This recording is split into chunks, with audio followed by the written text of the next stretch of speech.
Tole, barnoota keenya yeroo darbee keessatti boqonnaa torbaffaa kitaaba barataa kutaa 8ffaa boqonnaa 7 waa'ee ta'iiwwan uumamaa walii wajjin ilaallee, isaanis ta'iiwwan uumamaa kana keessaati ifa akka tokkotti fudhannee ilaallee turre. Ifni ta'iiwwan uumamaa keessaati tokko ta'uu isaa, madda isaa irratti hundaa'uudhaan immoo ifti bakka gurguddaa lamatti qoodamuu isaa ilaallee turre. Isaanis kan uumamaaf kan nam-tolchee ta'uu isaanii. Ifni yeroo qaama wanta tokko irra qubatu akkaataa wanti sun ittiin qaama balaqqeessisu irratti hundaa'uudhaan balaqqeessa'uu sirnaawaa fi balaqqeessa'uu bittinnaawaa ta'uu isaanii ilaallee turre. Balaqqeessa'uu bittinnaawaa keessatti haalli qaamni irraa ifni balaqqeessa'u sun ol gorina yookaan sirnaawaa kan hin taane ta'uu isaati. Har'a immoo kan walii wajjin ilaallu bittinnaa'uu ifaa kan jedhu ilaalla. Bittinnaa'uu ifaa jechuun maal jechuudha? Akkuma kutaattis barnoota keessan ilaalaa turtanii, bittinnaa'uu ifaa jechuun ta'iiwwan ifaa keessaa tokko yoo ta'u, yommuu dambaliin ifaa wantoo gufuu itti ta'uu bira darbu yookiin qaawwaa dhiphoo keessa darbu ni bal'ata. Ta'iin kun bittinnaa'uu ifaa jedhama. Asirraati mee fakkii tokko isin haa ilaalchisu. Fakkiin kun maal argisiisa? Ifti madda isaa irraa ka'eetu dhufee qaawwaa kana keessa darba. Bakka karsariidhaan isinitti argisiisu kana dhufee keessa darbaa jira jechuudha. Yeroo ifni kallattii kana yookaan qaawwaa kana keessa darbu, isheen akka korboo fakkaattu kun isheen karsariidhaan isinitti argisiisaa jiru kun amma ifi kun bittinnaa'e argisiisa jechuudha. Amma ifi kun bittinnaa'e argisiisa. Sarara lammaffaa irratti immoo isheen kun sararri lammaffaa yookaan korboo lammaffaan kun ammas maal argisiisa? Fageenya qaawwa keessa darbu irratti hundaa'ee amma ifni kun bittinnaa'e argisiisa jechuudha. Korboo sadaffaa yookaan wantoo akka sararaatti jirtu kun isheen sadaffaa kunis maal argisiifti? Amma ifi bittinnaa'e argisiisa jechuudha.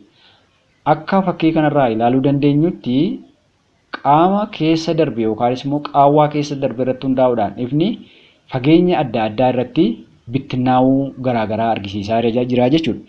Arfaffaa irratti korboon kun yookaan sararri kun amma kana bal'atee argama. Amma kana bal'atee argama. Isa shanaffaa irratti amma kana bal'atee argama yookaan bittinnaa'uun ifaa kun baay'ee dabalaa adeemaa jechuudha. Kanaaf ifti bittinnaa'e yeroo jennu madda isaa irraa ka'ee qaama isaa keessa darbu irratti hundaa'ee bittinnaa'uu danda'a jechuudha.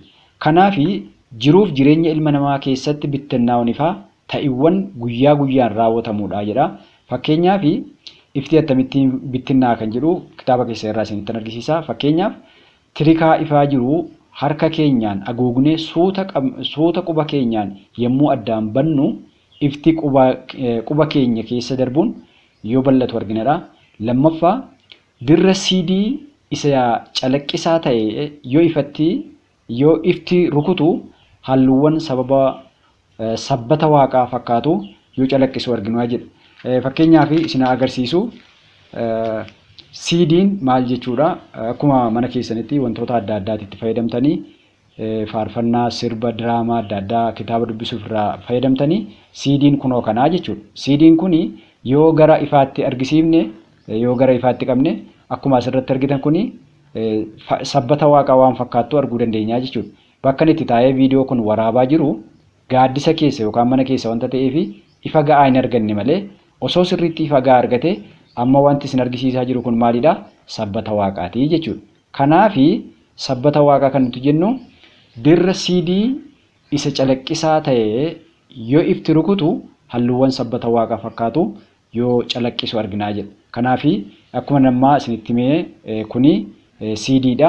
Siidiin kun immoo yoo gara ifaatti saaxilame kan nuti arguu dandeenyu maalidha? Bifa sabbata waaqaa waan fakkaatu kana isin argisiisaa jira jechuudha. Kun akkaataa inni ifni itti dabee darbuu danda'u walirraa ilaala. Lammaffaan fakkeenyi kitaaba keessan irra jiru naafxaa jedha. Naafxaa yookiin zayitii bishaanitti yommuu naqamu halluuwwan garaagaraa argisiisaa jedha. Ifni ammannaa bishaan burcuqqootti buuftanii bishaan kanarratti immoo zayitii maktanii yookaan zayitii dabaltanii ifni zayitii kanarraa halluuwwan garaagaraa argisiisa. Kun bittinnaa'uu ifaa jedhamee waamamaa jechuudha. Mee asii gaditti waa'ee bittinnaa'uu ifaa ilaalchisee seerota fiiziksiitiin wal qabatan tokko isinitti argisiisu. Ispeektiramii ifaa jedha. Ispeektirimii ifaa maal jechuu akka ta'e waliin isin ilaallu. Ifti adiin yommuu piriizimii fuullee keessa darbu ni daba. Piriizimicha keessa yommuu ba'us dabee darbuun gara ifa halluuwwan garaa garaatti addaan bittinnaa'uun iskiriinicha irratti mul'ata jedha. Halluuwwan iskiriinii irratti mul'atu kunniinis ispeektirimii ifaa jedhamee waamamaa jedha. Kun maal jedhama? Ispeektirimii ifaa jedhamee waamamaa jedha. Asirraati ispeektirimii ifaa halluuwwan 7 beekamoo ta'an qaba. Kunis kan agarsiisu ifti adiin makaa halluuwwan 7 ta'uusaa arginaa jedha. Halluuwwan iskiriinii irratti mul'atu haala tartiiba firiikweensii isaaniitiin xiqqaa irraa gara isa guddaatti yommuu tarreessamu diimaa, burtukaana, keelloo, magariisa, cuquliisa, indiggoo fi hamaraa yookaan vaayoleetii jedhamee waamamaa jedha. Asirratti egaa waa'ee bittinnaa'uu ifaa barachaa jirra yookaan waa'ee dabee darbuu ifaa ilaalaa jirra. Ifni yeroo dabee darbu jechuun maal jechuudha? Yoo ifni dabee darbu halluuwwan ifaa kunii 7tu jirannee ifti adiin nuti arginu, ifti adiin qofaa isaa nutti mul'atu makaa ifa halluu meeqaati? Halluu 7tu jira jedha. Mee fakkii kana isin argisiisu. Amma fakkii kana irratti wanti nuti arginu ifa adii jedha. Sararri isheen akkana adeemtuun karsariidhaan isitti argisiisaa jiru kuni ifa adiidha. Eega piriizimii rukutee booda naannoo karsariin irra dhaabatee jiru kanarratti eega piriizimii rukutee booda halluun kun bakka gurguddaa 7tti qoodamee argame jechuudha.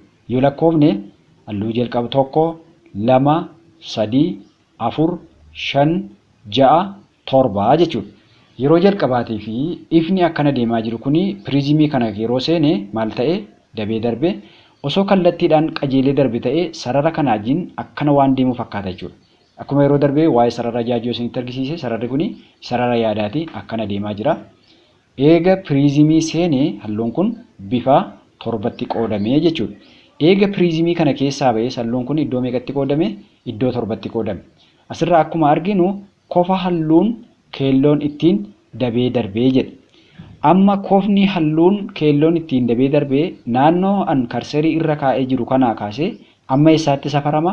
Amma sarara kanaatti safarama jechuudha. Argitanii? Baay'ee gaarii. Akkuma kana diimaan, burtukaan, keelloon, magariis, cuquliis, indiggoo yookaan vaayoleetiin kan mataa isaanii kofaa ofii kan mataa isaanii kan ittiin bittinnaa'an qabu jechuudha. Asirraa wanti arginu akkuma waan olitti ilaallee turre ispeektirimii ifaa kana keessatti ifti adiin yommuu piriizimii fuullee keessa darbu ni daba. Piriizimicha keessaa yommuu ba'us dabee darbuun gara ifa halluuwwan garaa garaatti addaan bittinnaa'uun iskiriinii irratti mul'ataa jedha. Halluuwwan iskiriinii irratti mul'atan kunniinis ispeektirimii ifaa jedhamu jedha. Ispeektirimii ifaa warra jennu kuni warra amma halluu meeqa lakkoofneedha? Halluu 7 lakkoofneedha jedha. Ispeektirimiin ifaa halluuwwan 7 beekamoo ta'an qaba. Kunis kan agarsiisu ifti adiin tokko kun isheen asirratti halluu dibee isin argisiisaa jiru kun ifti adiin tokkichi yommuu piriizimii keessa darbu halluu meeqa arguu dandeenya? Halluu 7 arguu dandeenya. Halluuwwan kun immoo kan mul'atu akkaataa tartiiba firiikweensii isaaniitiin jedha. Akkaataa tartiiba firiikweensii isaaniitiin. Firiikwensiin jechuun maal jechuudha? Yeroo ittaanu waa'ee saffisa ifaa yeroo laallutti ifni maalirratti hunda'a? Weevleengizii firiikwensii kan jedhu ta'a.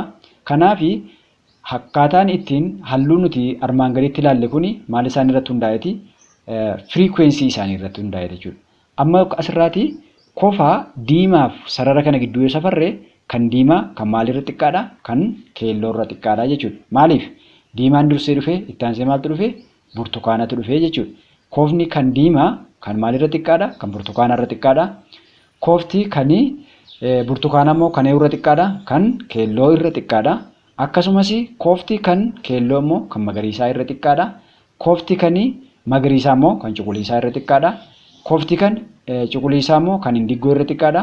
Kofti kan indiggoo immoo kan vaayoleetii irra xiqqaadha jechuudha. Galagaltoo isaa dubbanne kofti vaayoleetii kan irra caala kan indiigoo irra caala. Maaliif qofa naannoon karsarii isinirraa argisiisu kanaa kaasee amma asii safarraaf wanta ta'eef jechuudha. Walumaa galatti waa'ee maalii ilaalaa jirraa? Har'a kan walii wajjin ilaallu akkaataa bittinnaa'u ifaa kan jedhu ilaalla. Bittinnaa'u ifaa jechuun maal jechuudha? Ifti sarara qajeelaarra adeema yeroo qaawwaa dhiphoo keessa darbu maal ta'a? Ni bittinnaa'a yookaan akka gaariitti akka bal'atu taasisaa jechuudha. Kanarraati kan arginu sararawwan qaawwaa ifni edda qaawwaa kana keessa darbee argisiise kuni isheen jalqabaa kun, isheen lammaffaa kun, isheen sadaffaa itti fufaa kan wal caalanidha jechuudha. Kun maal argisiisa? Bittinnaa'uu ifaa jedhamee waamama. Kanaaf ifti bittinnaa'uu ifaa immoo jireenya ilmaan namaa keessatti wantoota garaagaraa wajjin kan wal qabatanidha. Akkuma amma dubbannee turre tirikaa ifaa jiru quba keenyaan qabne ifa isaa sana yoo quba keenya dabsine ifni sun akka bittinnaa'u argisiisa. Lammaffaa immoo akkuma armaan olitti isin argisiisuu yaale dirra siidii isa calaqqisaa ta'e yoo ifti rukute akka sabbata waaqa yookaan halluuwwan adda addaatti qoodamu asirratti isin argisiisee jira jechuudha. Asirratti maal argina? Osooni ifa kana aduu keessa dhaabadhee isinitti argisiisaa yaada ta'eeti baay'een akka yaadetti isinitti argamuu danda'a ta'a garuu asirratti xiqqoodhuma ani viidiyoo kana mana keessa taa'ee waraabaa jira.